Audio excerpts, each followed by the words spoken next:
You know those supplies that somehow migrate all over your craft room, no matter what organizing systems you create or use? Yeah, today we're going to talk about those little troublemakers. Hey everybody, it's Whitney with Girl Friday Crafts. Welcome back to my organizing tip of the week. And today we're talking about storage solutions for craft supplies that just refused to stay organized. You know what I'm talking about, the ribbon that gets all jumbled up like spaghetti, the sticker sheets that slide everywhere, the vinyl rolls that seem to be plotting against your emotional stability. Some supplies are honestly harder to organize than others. And usually, when people struggle repeatedly with the same category, it's not because they're bad at organizing. You are not bad at organizing.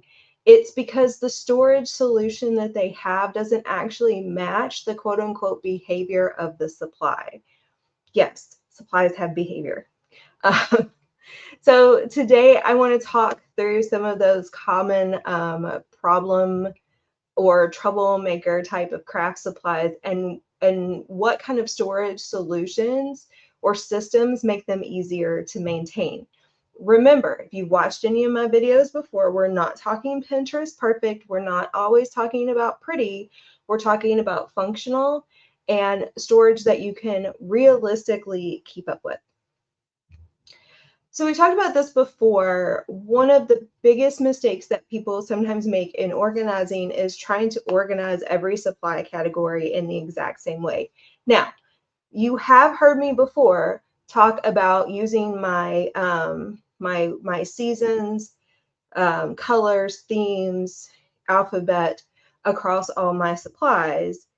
That's one thing. That's a sorting process, not an organizing process. What we're talking about here is using the same type of organizing container or something like that across all your supplies.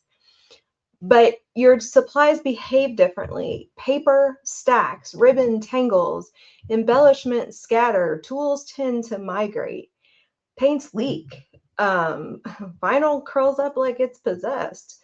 So instead of asking, how do I make this look organized, ask yourself, what kind of containment does this supply actually need in order for the organization to stay functional? That kind of question, that sort of reframing of the thinking changes everything. So let's talk about ribbon as a perfect example. Ribbon usually needs one of two things: containment or controlled dispensing. Sometimes you need both, but oftentimes it's one or the other depending on how much you use it. Loose ribbon becomes craft room linguine or spaghetti or angel hair. Pick your favorite kind of slippery pasta almost immediately. So bins work better than open baskets because it doesn't fly everywhere if you drop it. Ribbon rods or dowels can help you if you actively use ribbon frequently, because that is your, what did I call it? Controlled dispensing. That's your controlled dispensing. But if you don't use ribbon all that often, containment usually wins. Sticker sheets and ephemera tend to become what I call shuffle clutter, and I'm going to show you all right here exactly what I'm talking about, minus the project that's sitting on top of it. This is stuff that's waiting to be put away.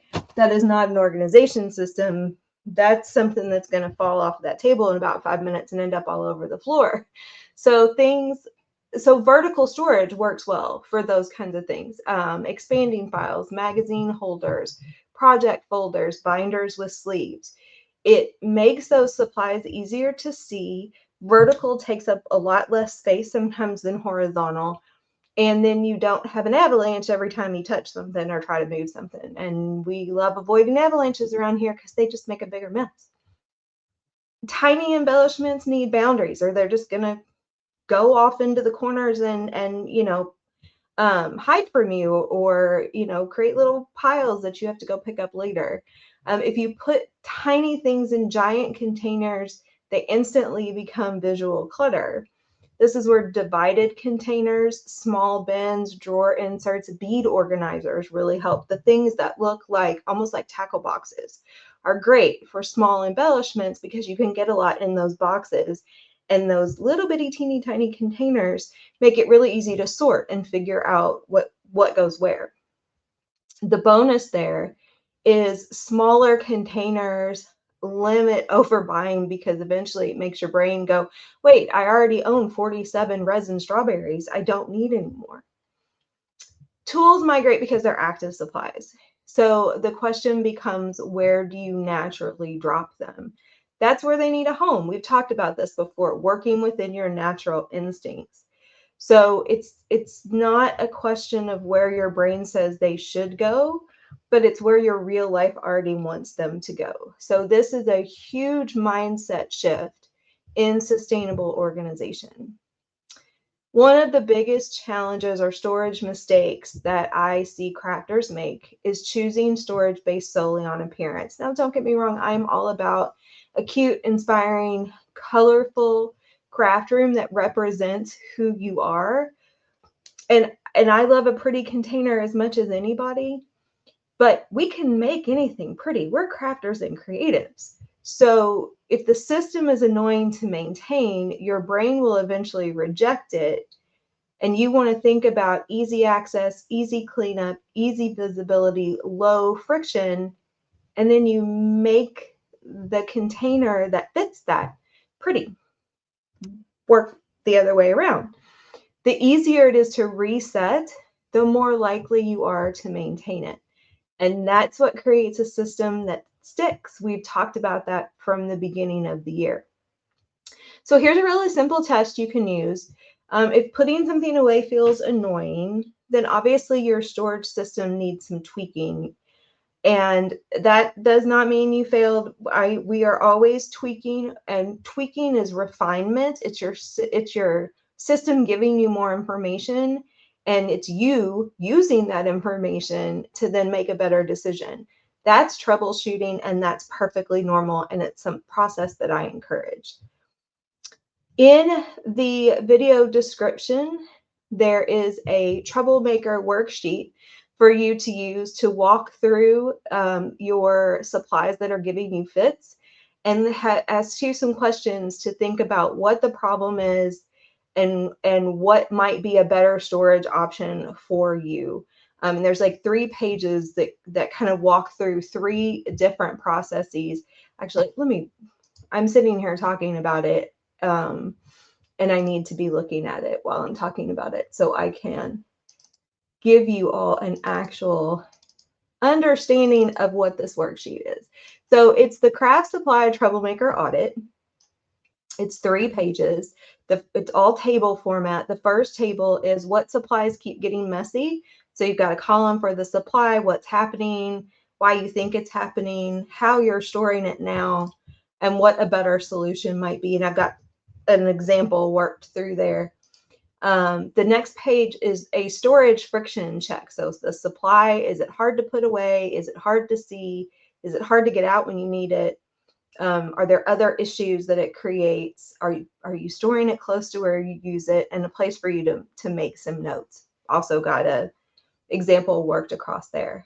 And then the third page is a work table to help you choose the right kind of storage. So the supply behavior, the best storage type, and notes or ideas that you have on storage solutions that might work best for you. So the link to that is in the video description. PDF, you can download it, or you can just look at the tables and create the tables yourself in a notebook or something like that. So I would love to know in the comments, what craft supply is the hardest for you to keep organized? Honestly, there's a reason for that, and I would love to be able to have a conversation about that in the comments of the video. And if this video was helpful, make sure you like and subscribe, because here on Girl Friday Crafts, we talk about crafting, creativity, and creating systems that actually work in real life, for real this time. So I will be back in 2 weeks with another organizing tip. Next week, make sure you come back and check out my next hot glue and good decisions video. We are doing the 3rd video in my chalk couture technique series. So we're going to be working on the chalk couture hot mess technique, which is absolutely my favorite. Okay, thanks for hanging out with me for a little bit today, you all. Drop any questions or comments in the comments, and I will see you in a couple weeks. Bye, everybody.